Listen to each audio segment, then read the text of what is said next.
बच्चों अब शुरू करते हैं हम लोग। आज का लेक्चर है इलेक्ट्रिक पोटेंशियल के ऊपर। आप सब लोगों को आवाज आ रही है मेरी?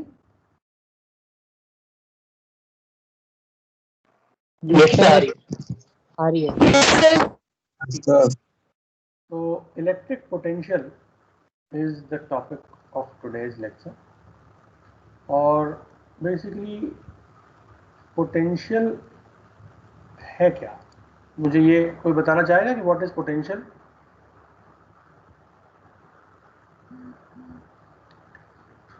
It is basically the work done by a charge, work done per unit charge you can say. तो लॉजिकली सपोज मेरे पास, अगर मैं, जैसे हम देखते हैं वर्क की जो डेफिनेशन होती है वर्क डन की, वो क्या होती है? वो ये होती है कि अगर मैं एक पर्टिकुलर चीज़ को किसी एक लोकेशन से दूसरी लोकेशन तक लेकर के जाता हूँ, तो जितना मैंने उस पर्टिकुलर डायरेक्शन के लिए फोर्स लगाया उस लाइन के लॉन्ग, उस लेंथ के लॉन्ग, तो वो मेरा क्या बोला जाता है? वो मेरा बोला जाता है कि it is basically the work. अगर मैं वर्क की बात करूं तो हम ये बोल सकते हैं कि अगर मेरे पास एक पॉइंट चार्ज है, वो जो चीज़ है जिसको मैं मूव कराना चाह रहा हूँ, वो अपने पोटेंशियल के केस में क्या है? पॉइंट चार्ज है। ठीक है, पॉइंट चार्ज है। तो पॉइंट चार्ज को मैं किसी एक पर्टिकुलर पॉइंट से लेकर के दूसरे पर्टिकुलर पॉइंट तक मूव कराना चाहता हूँ। तो suppose I have this particular point A and I need to go to a particular point B using some length that is DL। ठीक है, ये मेरे को लेकर के जाना है। अब मुझे ये पता है कि A से B तक जाना है, तो ऑटोमेटिकली DL की एक डायरेक्शन होगी, है ना। और जब मुझे ये पता है कि A से B तक पॉइंट चार्ज को ले जाने में मुझे कुछ फोर्स लगाना पड़ेगा, तो उस फोर्स की उस फोर्स का जो फोर्स है पर्टिकुलरली, वो भी क्या है? एक वेक्टर है। तो उस वेक्टर के को हम along the line DL integrate कर देंगे, तो हमें क्या मिल जाएगा? हमें टोटल वर्क मिल जाएगा। अगर मैं डिफरेंशियल वर्क की बात करूं, DW, तो DW is what? sorry, DW, it's not vector, it is a scalar basically. Work done is a scalar. तो DW क्या होगा? DW will be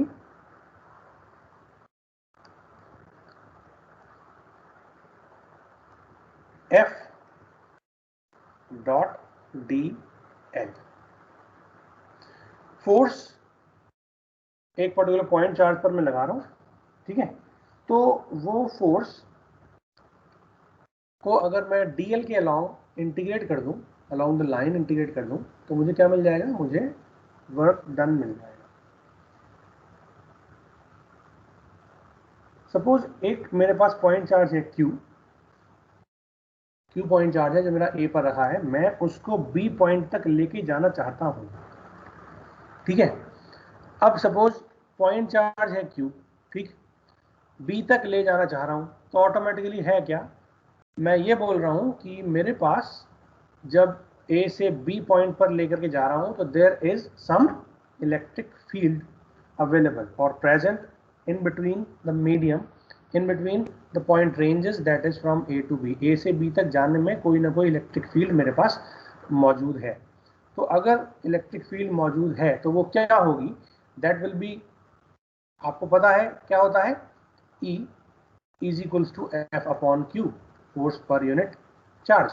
या अगर मैं फोर्स निकालना चाहूं तो फोर्स क्या हो जाएगा? Force will be Q times E। Electric field की प्रेजेंस में उस पर्टिकुलर पॉइंट Q पर लगने वाला जो फोर्स है, वो क्या होगा?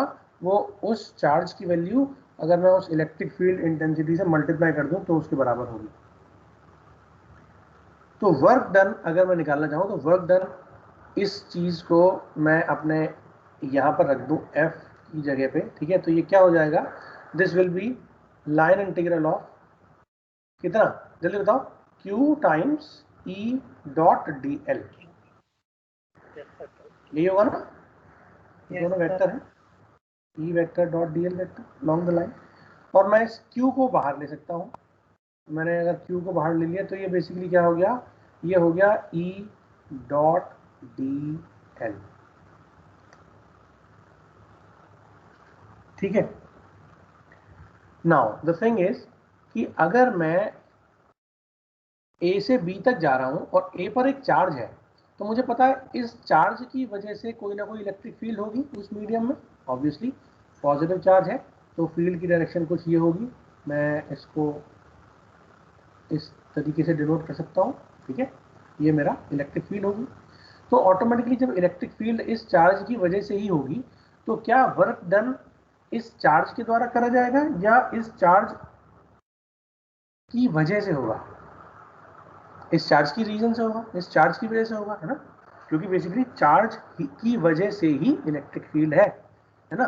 तो जो फोर्स लग रहा है वो उस इलेक्ट्रिक फील्ड की प्रेजेंस की वजह से ही लग रहा है, और वो प्रेजेंस, इलेक्ट्रिक फील्ड की प्रेजेंस किसकी वजह से है? वो इस चार्ज की वजह से है, इस क्यू चार्ज की वजह से है जो कि ए पर रहा है, ठीक है। तो लॉजिकली मैं ये बोलूंगा कि यहाँ पर मैं एक निगेटिव साइन लगाऊंगा, क्योंकि work basically that work is not done by the electric field, it is done by some external agent, ठीक है।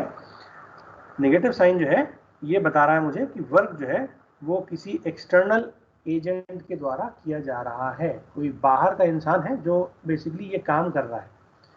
लॉजिकली अगर मैं ए पॉइंट से बी पॉइंट पर जाना चाहता और मैं ये बोलता कि कोई इलेक्ट्रिक फील्ड प्रेजेंट है, तो वो इलेक्ट्रिक फील्ड किस रीजन की वजह से है? वो है उस ए पॉइंट पर जो चार्ज रखा है उसकी वजह से।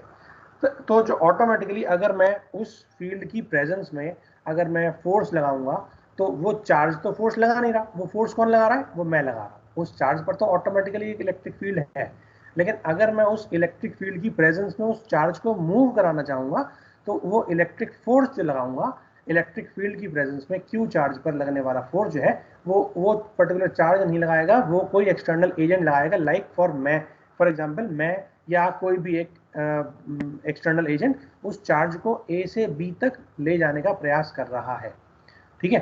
तो वो फोर्स चूंकि एक्सटर्नल एजेंट के द्वारा लग रहा है, इसीलिए हम यहाँ पर नेगेटिव साइन लगाते हैं, ठीक है। तो इस नेगेटिव साइन का क्या मतलब है? The negative sign indicates that the work is being done by the external agent, not by the field itself, ठीक। so the total work done है ना, वो क्या हो गया? वो सीधे सीधे अगर मैं dw की बात कर रहा हूँ तो मैंने इंटीग्रेट कर दिया ऑटोमेटिकली, तो यहाँ पर मैं इंटीग्रेट कर दूंगा तो ये टोटल वर्क डन आ जाएगा, दैट इज w। तो w कितना आया मेरा? w after the integration along the line, जिस लाइन से मैं अपने क्यू चार्ज को ए से बी की तरफ मूव करा रहा हूँ, वो क्या हो गया? सीधा सीधा वो मेरा वर्क डन हो गया। तो अगर मैं along the line A to B integrate करना चाहूँ तो क्या लिख सकता हूँ मैं? माइनस का Q times integration from A to B E dot D L, that will be what? That will be the work done, ठीक है। अब मैं बात कर रहा था इलेक्ट्रिक पोटेंशियल की और मैं निकाल रहा हूँ वर्क डन, ठीक है। तो पोटेंशियल क्या है? पोटेंशियल बेसिकली क्या है? Potential is nothing but the work done पर unit charge, work done bye a charge. So work done पर यूनिट चार्ज, यानी मैं W को Q से डिवाइड कर दूं तो क्या आ जाएगा? That will be simply equals to minus का integration A to B E dot dl, ठीक है बच्चों, ये हो गया वर्क डन। अब चूंकि वर्क डन या पोटेंशियल बेसिकली वो किसी एक पर्टिकुलर पॉइंट पर पोटेंशियल अगर हम निकालते हैं तो वो पोटेंशियल किसी एक पर्टिकुलर पॉइंट के रेफरेंस से निकालते हैं, कि अगर मैं ए से बी तक जा रहा हूँ, इसका मतलब मैं अगर बी पर जा रहा हूँ तो फ्रॉम रेफरेंस टू ए से मूव करना शुरू करा मैंने और बी पर पहुंचा, या अगर मैं बी से ए निकाल रहा होता तो बी से मूव करना शुरू करा मैंने और ए पर पहुंचा। तो अगर मैं ए से बी पर जा रहा हूँ इसका मतलब I want to move the charge from A to B, that means actually जब मेरा वर्क खत्म हो जाएगा तो मेरा पॉइंट चार्ज बी पॉइंट पर आ जाएगा, लेकिन मैंने मूव कहाँ से करना शुरू करा था? I have started the movement of the charge from point A. That is why I am calculating the potential difference rather than potential, because potential difference is what? Potential difference is the difference between the two potentials present at point A and at point B. So because of the same fact, we are going to say that V is not equal to V, it is basically VAB, that is VB minus VA। VAB जो है ये मेरा potential difference है A और B point के बीच में, ठीक है। ठीक है बच्चों, क्लियर हो रहा है या नहीं? ये एक पोटेंशियल नहीं है, इट इज पोटेंशियल डिफरेंस। जल्दी बताओ, क्लियर हो रहा है? Yes sir. ठीक है। अब अगर मैं ए से बी पर निकालना चाहता हूं तो ए से बी पर पोटेंशियल निकालना चाहता हूं तो मैं ए को मानूंगा रेफरेंस पॉइंट और बी को मानूंगा क्या? बी को मानूंगा final point. This will be the reference point या फर्स्ट पॉइंट, है ना, and B is the final point. B is the final point. ठीक है बच्चों, ए मेरा रेफरेंस पॉइंट हो गया क्योंकि ए से मैं अपने चार्ज को मूव करना चाह रहा हूं, और बी मेरा हो गया फाइनल पॉइंट. अगर, अब आप मुझे बताओ, अगर मेरा वी ए बी निगेटिव है, if V A B is negative, तो क्या मतलब होगा? जल्दी से बताओ क्या मतलब होगा?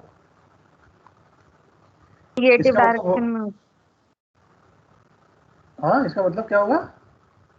Negative direction. नेगेटिव डायरेक्शन में होगा, मतलब we are actually moving from B to A.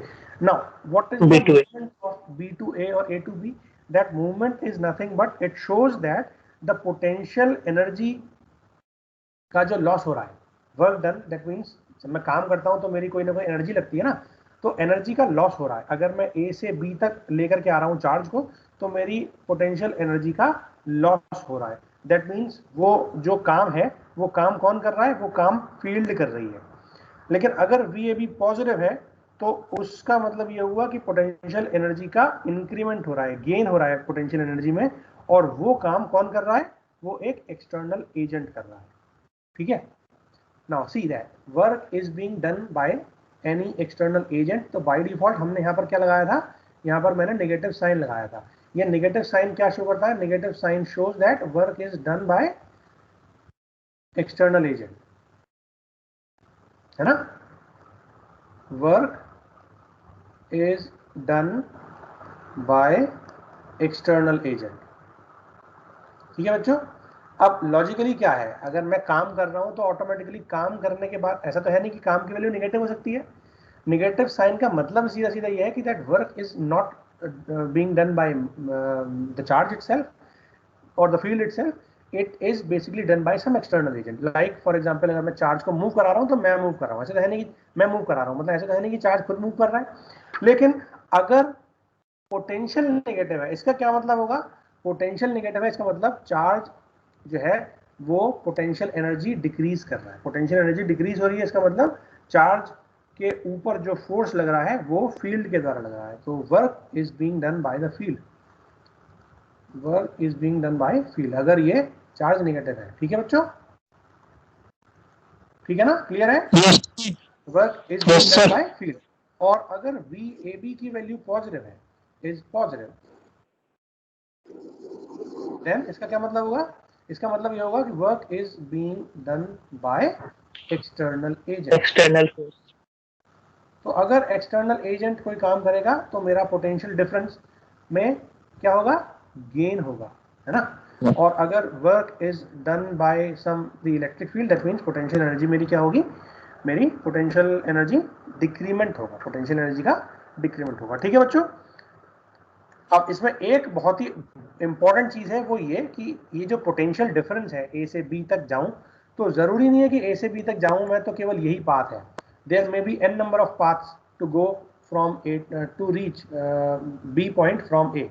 I may choose this particular path, I may choose this path, I may choose this particular path, I may choose this particular path. To reach from A to B, I can choose n number of paths. So the work done or VAB is independent of the path taken. ठीक है, ये बहुत important चीज है, इसको आप हमेशा याद रखो. VAB जो पोटेंशियल डिफरेंस है is independent of the path. A से बी को अगर मैं मूव कराता हूं, पॉइंट चार्ज को ए से बी तक मैं मूव कराता हूं, तो उसको मूव कराने के लिए चाहे मैं कोई सा भी पाथ फॉलो करूं, V A B will be same, is independent of the path. कोई सा भी पाथ चूज करूं मैं, V A B is constant irrespective of the path, है ना. डी एल की वैल्यू चाहे मैं कुछ भी लूं, कोई भी पाथ लूं, वो बाय डिफॉल्ट वो सेम आएगा, ऐसा नहीं है कि वो अलग अलग आएगा. इसीलिए हम ये बोल सकते हैं कि V A B is independent of path. ठीक है बच्चों, याद रहेगा. ये 3 इंपॉर्टेंट पॉइंट है, आपको याद रखने हैं. ठीक है. पहला पॉइंट आपका अगर वर्क डन में जो नेगेटिव साइन है, that negative sign shows that the work is done by external agent. उसी के बेसिस पे अगर मेरा VAB नेगेटिव है, इसका मतलब क्या है कि वर्क डन जो है मेरा फील्ड कर रही है, और इस केस में मेरी पोटेंशियल एनर्जी का डिक्रीमेंट हो रहा है, लॉस हो रहा है। VAB अगर पॉजिटिव है, इसका मतलब वर्क जो है वो एक्सटर्नल एजेंट कर रहा है, और ऐसे केस में मेरी पोटेंशियल एनर्जी में इंक्रीमेंट हो रहा है, पोटेंशियल एनर्जी गेन हो रहा है, पोटेंशियल एनर्जी में गेन हो रहा है। ठीक है बच्चों, क्लियर हो गया? ये तीन चीजें क्लियर है। और तीसरा point, VAB is independent of the path. Path चाहे कोई भी फॉलो करो, potential energy will remain same. ठीक है? Yes sir. Potential difference, potential energy ना। अब थोड़ा सा डेरिवेशन की तरफ चलते हैं।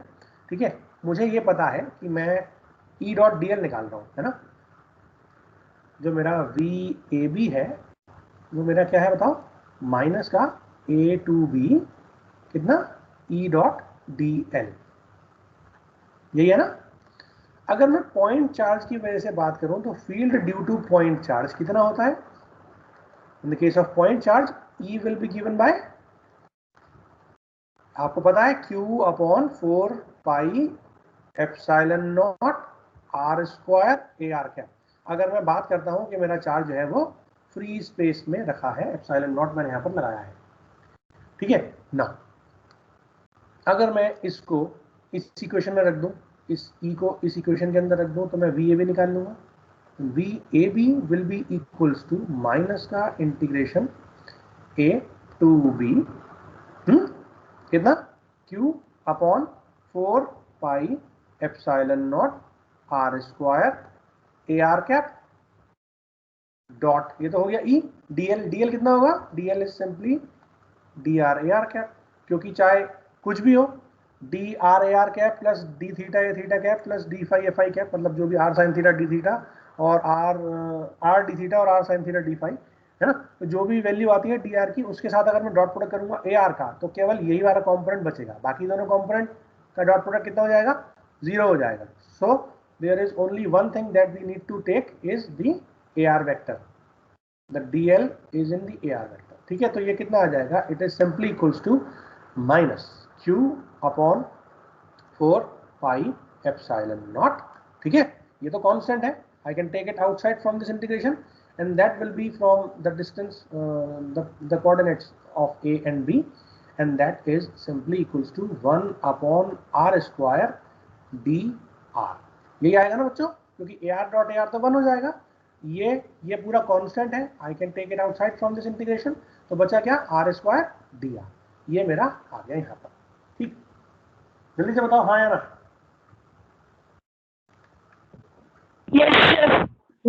अब अगर मैं सपोज मेरे पास एक ये पॉइंट है A और ये पॉइंट है B, है ना, तो अब A से B तक जा रहा हूं मैं, तो इसके भी कुछ कोऑर्डिनेट होंगे और इसके भी कोई कोऑर्डिनेट्स होंगे। ठीक है, तो इनके कोऑर्डिनेट्स को मेंशन करने के लिए हम क्या बोलते हैं? From the reference point two the origin. For example ये मेरा ओरिजिन है O, ठीक है, तो OA that will be the distance R and OB that will be the distance again for the point B. So OA and OB ये दो distance निकालेंगे, है ना। तो ये हो जाएगा मेरा RA। अगर मैं, ये R डिस्टेंस है फ्रॉम द ओरिजिन। R का मतलब क्या है? सीधे सीधे ओरिजिन से एक पर्टिकुलर पॉइंट A के कोऑर्डिनेट, तो मैं इसको बोल रहा हूँ 0 से लेकर के A तक अगर मैं जा रहा हूँ, that means the distance is RA।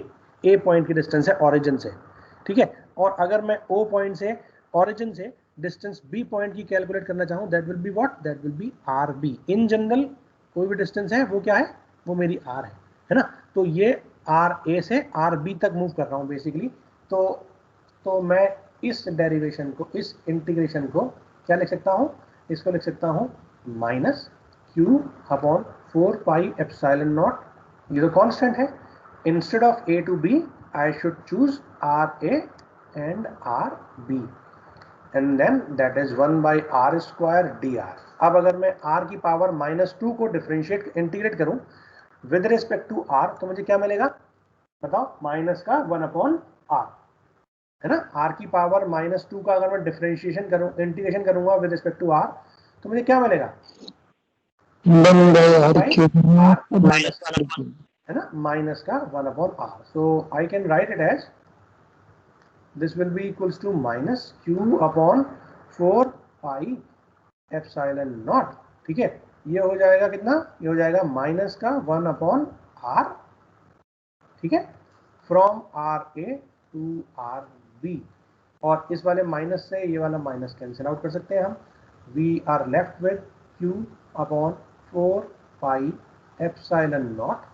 ठीक है, this will become 1 upon are B upon upper limit minus 1 upon are A, that is lower limit. क्योंकि मैं ए से बी तक जा रहा हूं, तो सबसे पहले मैं बी पर पहुंचना चाह रहा हूं from a. That means b is the upper limit and r is the a is the lower limit. So this will be 1 upon rb minus 1 upon ra, and that is what, that is basically the potential difference. Potential difference a VAB है ना. इसको हम solve कर रहे थे, तो VAB मेरा कितना आया, VAB मेरा आया q upon 4 pi epsilon naught. ये हो गया 1 upon are b minus 1 upon are a. तो ये मेरा हो गया पोटेंशियल डिफरेंस. ठीक है बच्चों, ये क्लियर हो गया? जल्दी से बताओ, VAB is clear? Yes sir. अब अगर मैं तो VAB को क्या मैं ऐसे लिख सकता हूँ, this q upon 4 pi epsilon naught are b minus q upon 4 pi epsilon naught r a. लिख सकते हैं ना ऐसे? Yes sir. ठीक है, तो अगर मैं ऐसे लिख रहा हूं, दैट मीन्स ये क्या हो गया, this will be potential at B, this will be potential at A. So I can write it as V B minus V A. So V A B we can write it as V B minus V A.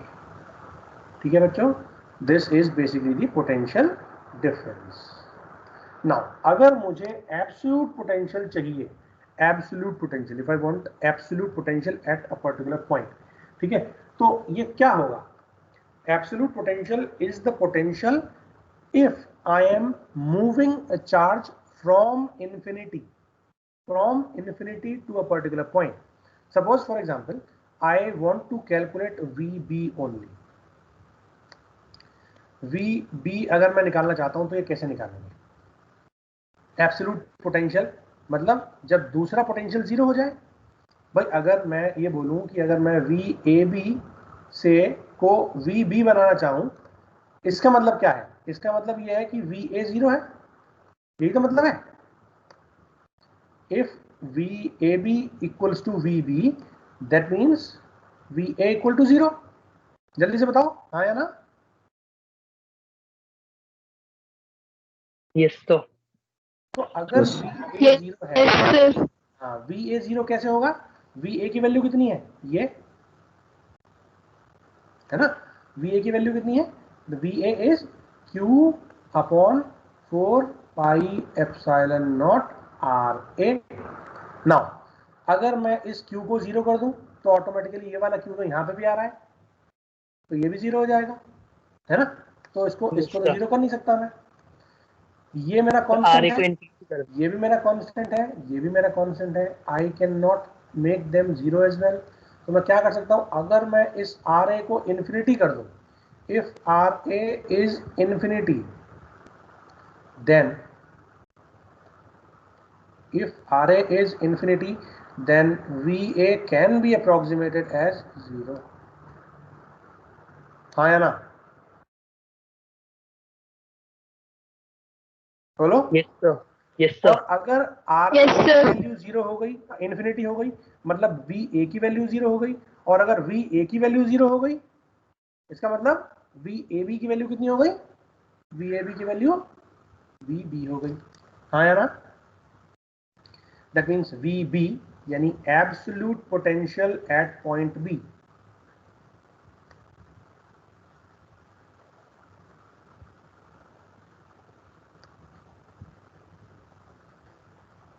ठीक है ना, absolute potential at point B. और वो कितना हो गया, that will simply be equals to Q upon 4 pi epsilon naught are B. ठीक है बच्चों, और एब्सोल्यूट पोटेंशियल निकालने के लिए मैंने क्या सबसे इंपॉर्टेंट कंडीशन लगाई? एब्सोल्यूट पोटेंशियल अगर मुझे निकालना है, that means the reference point, जो कि मैंने पॉइंट माना था a, reference point should be chosen at infinity.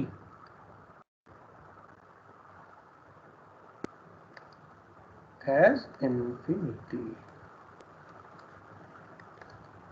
देखो अभी मैंने स्टार्टिंग में जो ये फिगर बनाई थी सबसे पहली वाली, है ना, इसमें क्या बोला था? इसमें बोला था ये मेरा रेफरेंस पॉइंट है, ये रेफरेंस पॉइंट है ना। रेफरेंस पॉइंट क्या था? ए। और बी, जिस पॉइंट पर मैं अपने चार्ज को मूव कराना चाहता हूं, तो पोटेंशियल मैं बी पॉइंट पर निकालना चाह रहा हूं। एब्सोल्यूट पोटेंशियल बी पॉइंट पर मैंने को निकालना है। तो अगर मैं एब्सोल्यूट पोटेंशियल बी पॉइंट पर निकालना चाह रहा हूं, इसका मतलब मुझे रेफरेंस पॉइंट ए को क्या मानना पड़ेगा? Reference point A should be chosen as infinity. Infinity मानना पड़ेगा, तभी मैं क्या कर सकता हूं, तभी मैं एक पर्टिकुलर पॉइंट पर एब्सोल्यूट पोटेंशियल को निकाल सकता हूं। जल्दी से बताओ क्लियर है या नहीं? इसका मतलब अगर ये चीज क्लियर है तो क्या मैं ये लिख सकता हूं V B is equals to minus integration infinity to R B E dot D L.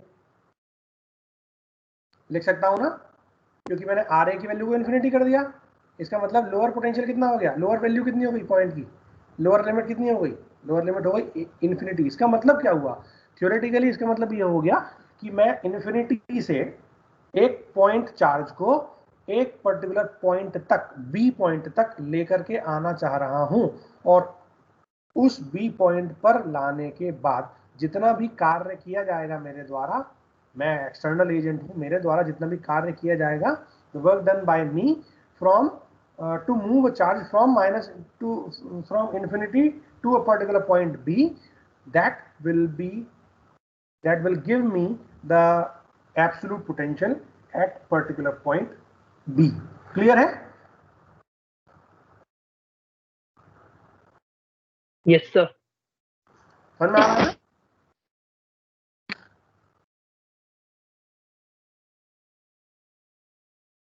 समझ में आ रहा है ना?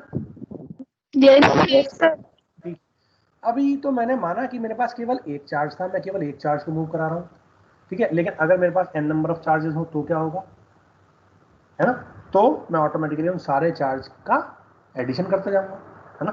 मतलब एक पर्टिकुलर पॉइंट पर, बी पॉइंट पर मैं ए से भी चार्ज लेके आऊं, सी से भी लेकर के आऊं, डी से भी लेकर के आऊं, ई से भी लेकर के आऊं, तो मैं उन सारे चार्ज के लिए माइनस ई डॉट डी एल को इंटीग्रेट कर दूंगा from A to B, from B to A to C, sorry A to B, then B to C, sorry C to B, then D to B, then and so on. अगर मैं B point पर इन points charges को लाना चाहूँ, है ना, तो ये मेरा पॉइंट है ए, ये है मेरा बी।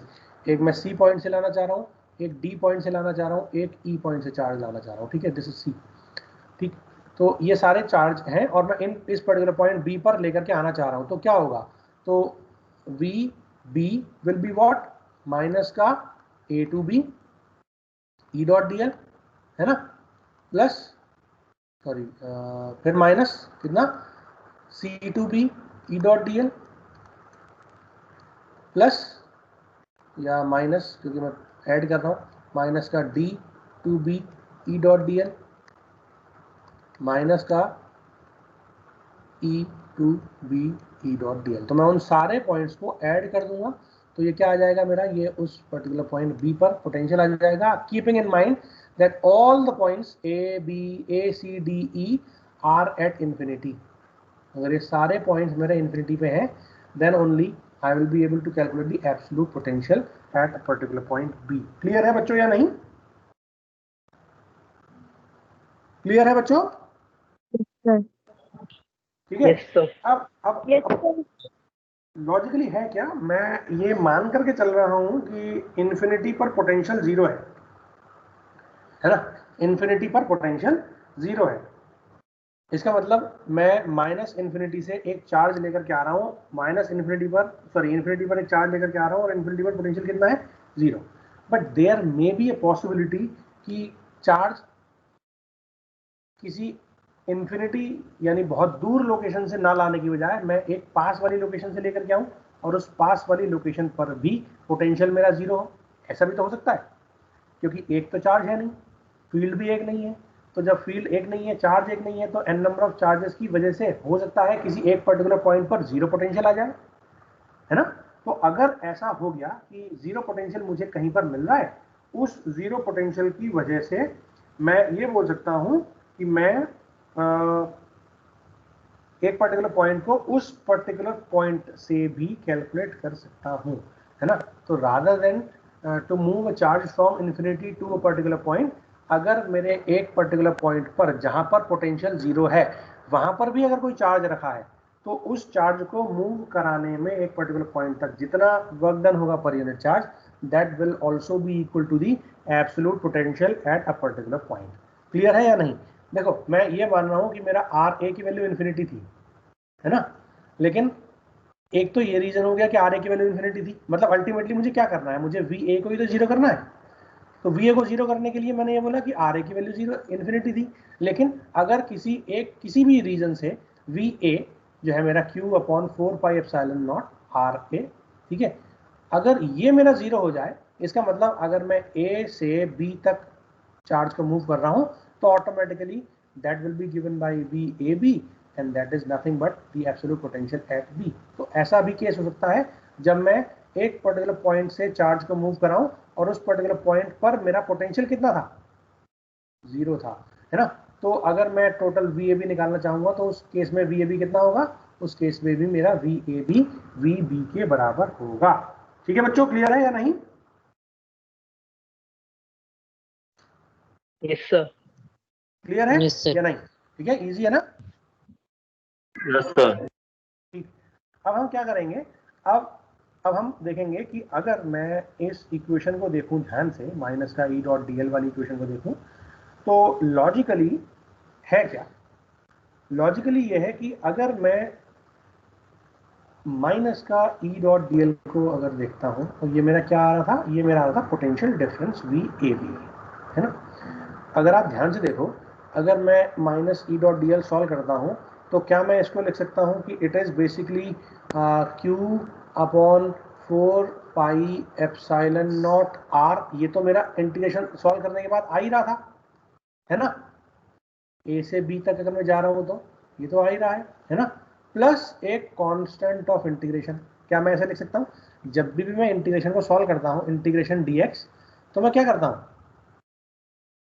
इसको लिखता हूं x प्लस सी। ये c क्या है, this is basically constant of integration है। अगर मेरी नॉन जीरो इनिशियल कंडीशंस हैं, तो ऐसे केस में this c can not be equal to zero. Logically हम ये बोलते हैं अपने सिंपलिसिटी के लिए कि हम c को जीरो चूज कर लेते हैं, लेकिन अगर सपोज हमने कंडीशन ऐसी मानी कि वहां पर क्या कहते हैं, जीरो इनिशियल कंडीशन नहीं है, तो अगर ऐसी कोई भी कंडीशन है जहां पर जीरो इनिशियल कंडीशन नहीं है, उसके केस में हम क्या बोलेंगे, उसके केस में हम ये बोल सकते हैं कि it is simply basically E dot D L add करने के बाद हमने उसके अंदर c जोड़ दिया। c क्या है, मेरा constant integration, constant of integration, ठीक है। तो चाहे तो मैं अपने पोटेंशियल डिफरेंस को इस तरीके से निकाल सकता हूं, या चाहे मैं अपने पोटेंशियल डिफरेंस को इस तरीके से भी निकाल सकता हूं, है ना।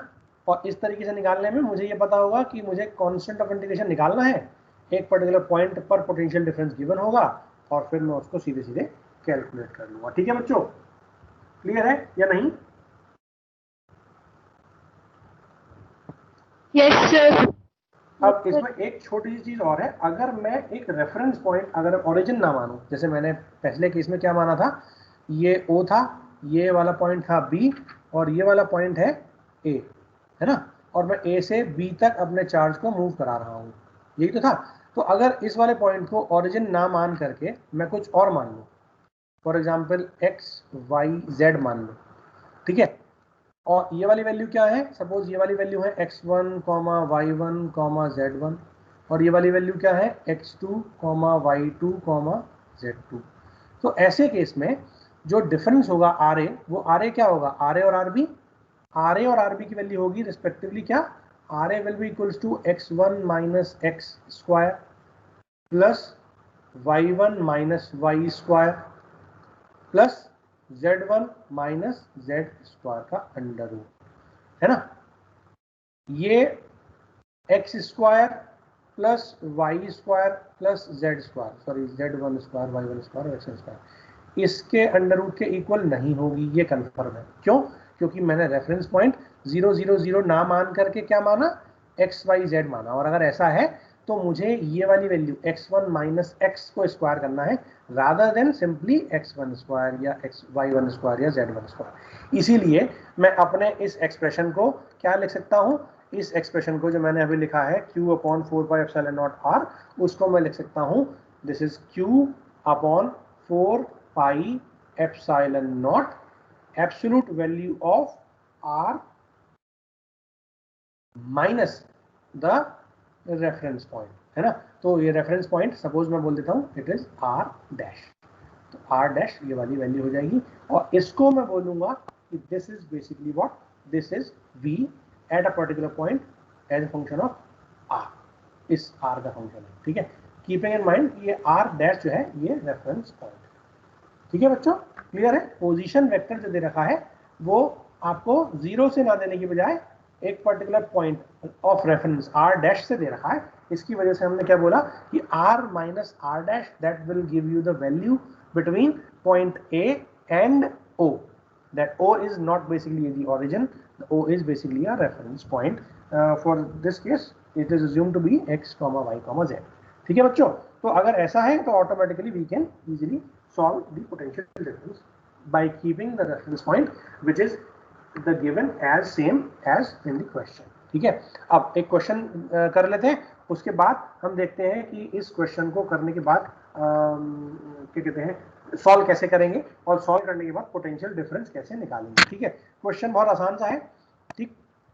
फॉर्मूले आपको पता ही है, याद करने की ऐसा कोई जरूरत नहीं है, सिंपल आपको ई डॉट डी एल याद करना है, और ई डॉट डी एल याद करने के बाद आप उसकी वैल्यू को सीधे सीधे एक पर्टिकुलर फॉर्मूले के अंदर माइनस ई डॉट डी एल को along the line A to B integrate कर दो, तो आपका क्या आ जाएगा, चार्ज आ जाएगा, ठीक, सॉरी पोटेंशियल आ जाएगा। नाउ क्वेश्चन है आपको एक पॉइंट चार्ज गिवन है माइनस का 4 माइक्रो कूलॉम, ठीक है, और ये गिवन है 2, -1, 3 पॉइंट पर, ठीक है। दूसरा पॉइंट चार्ज आपको 5 माइक्रो कूलॉम का गिवन है, और ये गिवन है 0, 4, -2 पॉइंट पर, ठीक। अब आपको एक पर्टिकुलर पॉइंट पर पोटेंशियल निकालना है, एक पर्टिकुलर पॉइंट पर पोटेंशियल निकालना है। सपोज वो पॉइंट दे रखा है आपको P और उसकी वैल्यू है 1, 0, 1, दैट मीन्स आपको VP निकालना है, पोटेंशियल एट पर्टिकुलर पॉइंट, ठीक है। P की वैल्यू कितनी दे रखी है 1, 0, 1, ठीक। और आपको एज्यूम करना है, assuming 0 potential V equal to 0 at infinity, ठीक है। इंफिनिटी पर मैं इंफिनिटी से एक चार्ज लेकर के आ रहा हूं -4 माइक्रो कूलम और 5 माइक्रो कूलम का, ठीक है। तो अभी मैंने एक एक्सप्रेशन लिखा था, क्या लिखा था, V equals to Q upon 4πε0 R minus R dash का एब्सोल्यूट वैल्यू, ठीक है। और अभी थोड़ी देर पहले मैंने एक एक्सप्रेशन और लिखा था, V इक्वल्स टू माइनस का integration E dot D l, है ना। और जब इसको सॉल्व करते थे तो ये क्या आता था, ये आता था Q upon 4πε0 R plus C, constant of integration. ये कांस्टेंट ऑफ इंटीग्रेशन हमने क्यों लगाया था, ये कांस्टेंट ऑफ इंटीग्रेशन हमने इसलिए लगाया था क्योंकि there may be a possibility की एब्सोल्यूट कंडीशंस मेरी इंफिनिटी पर 0 ना होने की बजाय कहाँ है, कहीं और, या नॉन जीरो इनिशियल कंडीशंस है। तो ऐसे केस में जब भी हम सॉल्व करते हैं we will apply the constant of integration in any general expression. हम जब भी इसको सॉल्व करेंगे किसी भी क्वेश्चन में, चाहे इसकी वैल्यू 0 हो या ना हो, वी विल अप्लाई C, और फिर उसके बाद हम इसको डिराइव कर लेंगे कि C की वैल्यू 0 आ रही है क्या, या C की वैल्यू 0 नहीं आ रही, ठीक है बच्चों। हम हमेशा C की वैल्यू को लगा करके चलेंगे, ठीक है, क्योंकि अगर C की वैल्यू 0 आई तो कोई दिक्कत ही नहीं है, और अगर C की वैल्यू 0 नहीं आई तो ऑटोमेटिकली वो नेगेटिव आई तो पोटेंशियल में ऐड हो जाएगी, और पॉजिटिव आई तो पोटेंशियल में सब्ट्रैक्ट हो जाएगी। तो automatically we will apply C to avoid any mathematical errors, calculation errors to calculate the potential at any general point. Now आपको दो चार्ज दे रखे हैं, एक -4 और एक 5। तो आप क्या करोगे, आप ये कांस्टेंट ऑफ इंटीग्रेशन लगाओगे दोनों चार्ज के फॉर्मूले लगाने के बाद। यानी आप बेसिकली क्या करोगे, आप लिखोगे Q upon 4 pi epsilon naught r minus r dash का बार मॉड प्लस अगेन दूसरा Q upon 4 pi epsilon not दूसरे चार्ज की वजह से r minus r dash plus constant of integration c। ठीक है बच्चों, अब ये जो r डैश है, ये r डैश एक पॉइंट के लिए हो जाएगा r1 और दूसरे पॉइंट के लिए हो जाएगा r2। ठीक है, r मेरा वो पॉइंट है जिस पॉइंट पर मेरे को पोटेंशियल निकालना है। ठीक है, अब मुझे क्या करना है, मुझे सीधे सीधे r माइनस r1 डैश और r माइनस r2 डैश की वैल्यू निकालनी है। ठीक है, r वो पॉइंट है जिस पॉइंट पर मेरे को जिस पॉइंट पर मेरे को पोटेंशियल कैलकुलेट करना है। बताओ किसको कैलकुलेट करना है, 1, 0, 1 पर मेरे को पोटेंशियल कैलकुलेट करना है ना। तो ये क्या हो जाएगा मेरा, ये हो जाएगा r, इस पॉइंट पर मेरे को पोटेंशियल कैलकुलेट करना है ना। और ये जो r1 डैश है, ये r1 डैश क्या है, ये r1 डैश वाला पॉइंट है जिस पॉइंट पर मेरा चार्ज गिवन है, दैट इज 2, -1, 3। तो इसमें से अगर मैं 2, -1, 3 ये डिस्टेंस निकाल लूं, तो ये डिस्टेंस कैसे निकालेंगे जल्दी से बताओ, 2 - 1 square plus -1 - 0 square plus 3 - 1 square का अंडर रूट।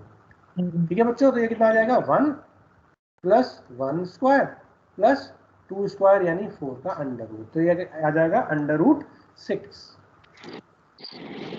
ठीक है, यस सर। दूसरा जो पॉइंट है r, तो इसमें r क्या होगा जल्दी से बताओ, r वो पॉइंट होगा जिस पॉइंट पर मुझे पोटेंशियल निकालना है, यानी 1, 0, 1। ठीक है, r2 डैश कौन सा पॉइंट होगा, r2 डैश वो पॉइंट होगा जहां पर मुझे 0,4 है, दैट इज 0,4, -2। ठीक है बच्चों, अब इसके लिए मुझे क्या निकालना है, मुझे वो डिस्टेंस निकाल देनी है। क्या आएगी, 0 - 1 square plus 4 - 0 square plus -2 - 1 square.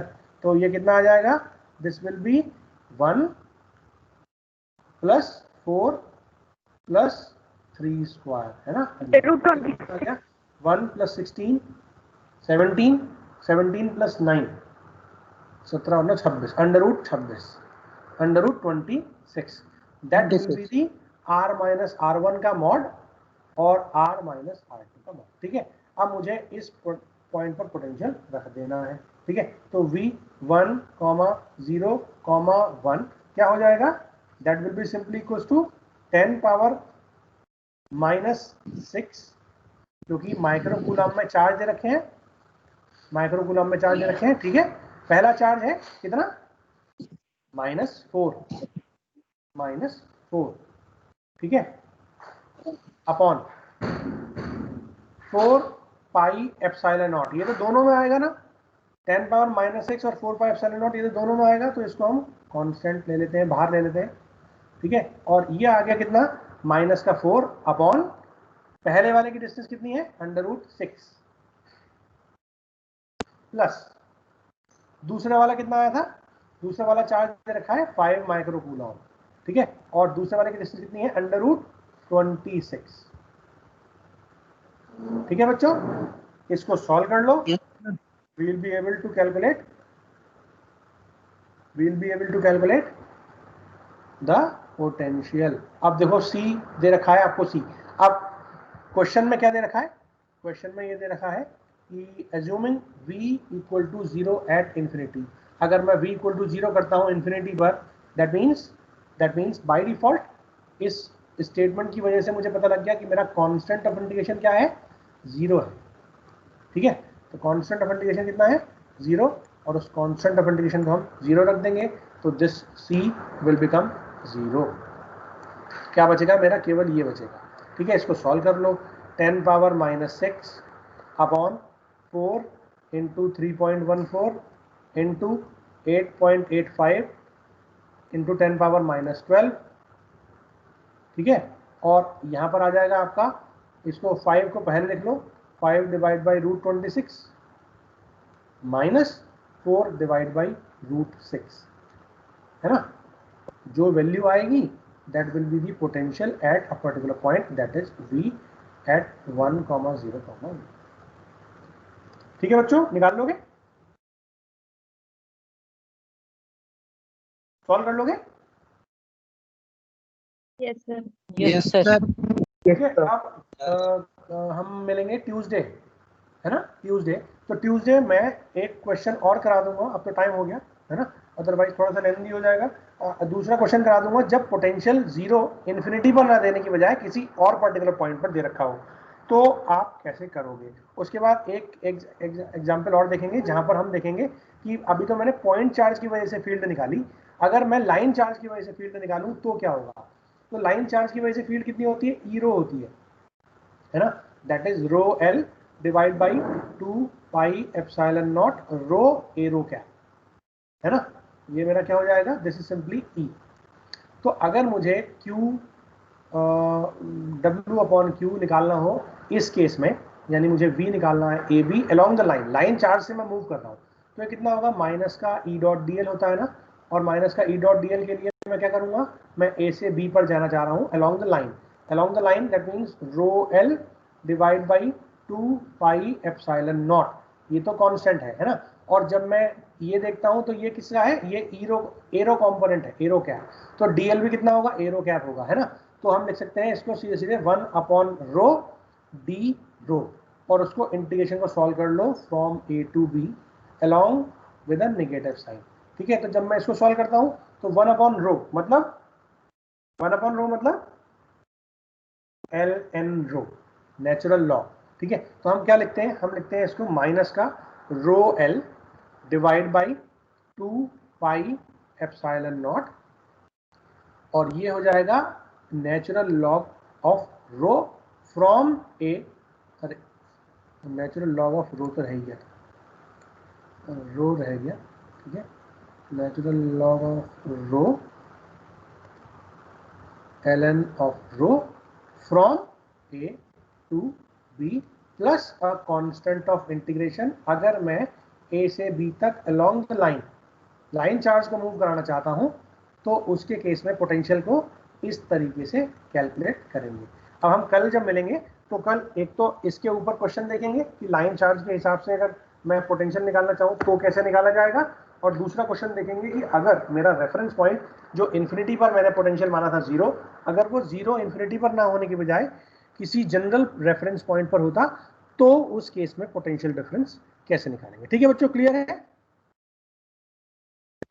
Yes, sir.